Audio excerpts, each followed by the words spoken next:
hormone, what happens is it now stops the body's production of the male hormone by itself. And when that happens, production of sperm stops. And when there's no sperm production, there's no fertilization. Hi, today I'll be telling you things that kill your sperm. I'm Dr. Amaratu Ijoma. I am a fertility physician, and this channel focuses on everything in fertility and women's health. So if this is something you feel you'll be interested in, then subscribe to my channel and keep watching.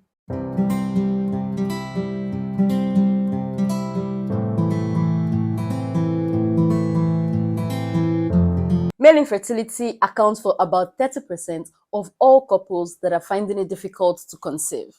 And this is why a part of our routine investigations when you come to a fertility clinic is semen analysis. Now, how is semen analysis gotten? We tell the man to abstain from sex for at least 3 to 7 days. Then he would masturbate and ejaculate into a sample cup. Now, this semen, this ejaculate, will be submitted to the lab, and then we'll test for specific things. We want to check for the semen volume. The semen volume, a normal semen volume should be at least 1.5 ml per ejaculate.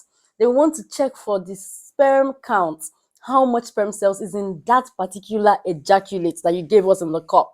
So at least it should be 15 million per ejaculate. We also want to check for the shape of the sperm cell. So the normal shape has to have one oval head and a tail. And then we want to check for how fast does this sperm cell swim. When a semen analysis result is out and it doesn't give us these normal parameters that I have just mentioned, then something is off. Something is going on that is affecting the normal sperm. This brings me to the things that can affect your sperm, that prevent your sperm from actually fertilizing an egg and forming a baby. Number 1, smoking. Smoking affects the DNA of the sperm. It will now prevent the sperm from swimming very well. It will affect the ability of the sperm to swim all the way to the egg and fertilize the egg. So if the sperm's swimming ability is affected, how does it get to the egg and fertilize the egg? So this actually decreases your chances of actually getting a woman pregnant. Another one is alcohol.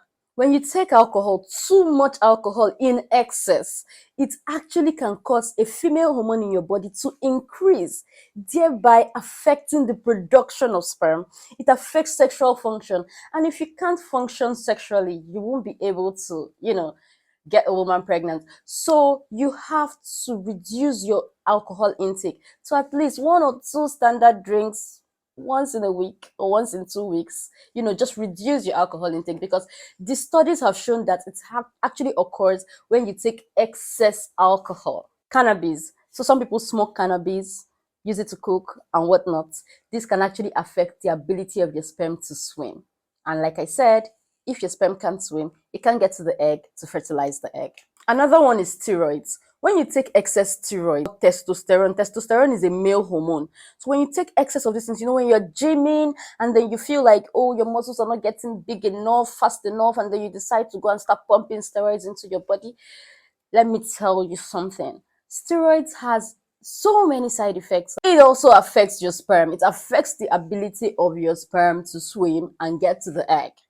Because when you take testosterone, what happens? Testosterone is the male hormone. What happens is it now stops the body's production of the male hormone by itself. And when that happens, production of sperm stops. And when there's no sperm production, there's no fertilization. Excess weight. Men that have excess weight, especially on their belly, what happens is that this excess belly fat can actually convert your male hormone to female hormone, that's testosterone, to estrogen, and can affect sperm production. And then another place, like when you have excess fat on your thighs around your groin, it can cause heat around the testicles, and the testicles doesn't like a warm or a hot area. So this can actually affect sperm production and can affect fertility. Okay, let's talk about heat. Some videos have said that heat is a myth, but there are several studies that have shown that heat reduces the swimming ability of your sperm and causes the sperm to die. For example, there was a recent study that showed that men that use hot tubs and sauna, they actually, after like 3 months, they checked their semen analysis, and then the sperm motility, that's the ability of the sperm to swim fast, had reduced. But when they stopped using the hot tubs, going to the using the saunas, 3 months after that, they came back to retest, and the ability of the sperm to swim improved. So this goes to show that heat actually affects the swimming ability of your sperm. So when you're using your laptop to work at home, because I mean, we are now in the age of remote work. So you want to work at home and then you put your laptop on your thigh, you have to stop that because it's emanates heat. I think the word is emanates heat around your pubic region, and this can cause your sperm to die. It can reduce sperm production, and it can actually affect the swimming ability of your sperm cells. The same thing goes for tight nylon pants. It doesn't allow air to get to your testicles. And when there's no air getting to your testicles, it can affect the production of sperm as well. Undescended testes. Undescended testes. Now, this is a medical condition that simply means the testes do not descend into the sac. What you see behind the penis is technically not the testes, it's the scrotum, the scrotal sac. It's the sac that contains the testes. The testes is what you feel inside, the balls that you feel inside. That's actually what we call balls. So for some children, when they give birth to them, the testes does not descend. So that sac behind the penis is empty. Sometimes it's the both sacs, sometimes it's just one that did not descend. So when you have undescended testes as a child and there was no surgery done to bring down the testes into the sac, it can affect production of sperm as well. And this can actually lead to infertility. Other medical conditions that can affect male fertility is hernia, what we popularly call hernia in Nigeria, or previous sexually transmitted infections like chlamydia, gonorrhea. All of these medical conditions can affect the production of sperm cells. Severe injury. When you have severe injury, that's trauma to the testes. Imagine you're fighting and then you receive a heavy blow or kick to the testes, that to the extent that it can affect the testes, or you're involved in a motor vehicular accident that's cause trauma, severe trauma to the testes. Well, a simple blow or kick might not affect your fertility, but when it is severe enough to actually cause injury to the testes, it can prevent sperm production and can lead to infertility. When you have acute viral illnesses, like when you have the flu, when you're having like cough, catarrh, and then your temperature is super high, very high, and then it can cause the sperm production to cease for maybe 72 days, but then it will come back. Also, when you have like mumps is a viral illness. Sometimes it presents with, swelling around the side of your face.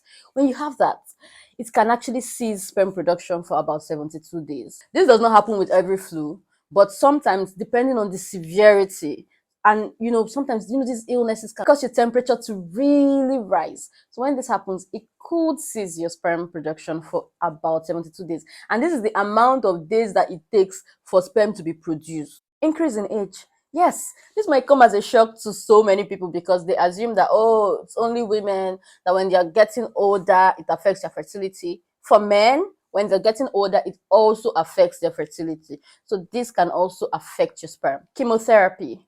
For cancer patients, before you start chemotherapy is just like medications to treat cancer. Before you start it, your doctor would advise you to freeze your sperm. That is, if you want to actually preserve fertility, because some of these drugs used in chemotherapy, they kill the sperm. They kill the sperm cells. So you want to freeze your sperm before you start chemotherapy.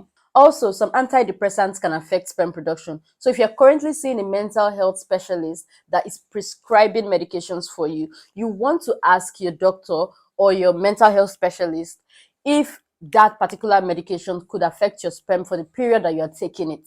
So if at that moment you're trying to conceive, you and your doctor can actually talk about it, and then he might change your medication for that time. Or you put your journey, your TTC journey on hold till you're done with your treatments. For some men, it is as a result of hormonal imbalance. So there are some medications that you can actually take that can help you achieve erectile function and ejaculatory functions back. Unhealthy lifestyle like drinking soda, eating a lot of sugars, a lot of processed foods. All of these things can cause inflammation due to the resistance of a hormone called insulin, and this can reduce the ability of your sperm to swim. It can also cause weight gain, which can convert your male hormone to female hormone and reduce the ability of your sperm to be produced. Exposure to environmental and chemical toxins. Some men work in industries where they are exposed, constantly exposed to chemicals, maybe through inhalation of the chemicals or skin contact of the chemicals. It can affect the production of sperm. A recent study shows that the average sperm cell count over the last 38 years has declined by about 59%.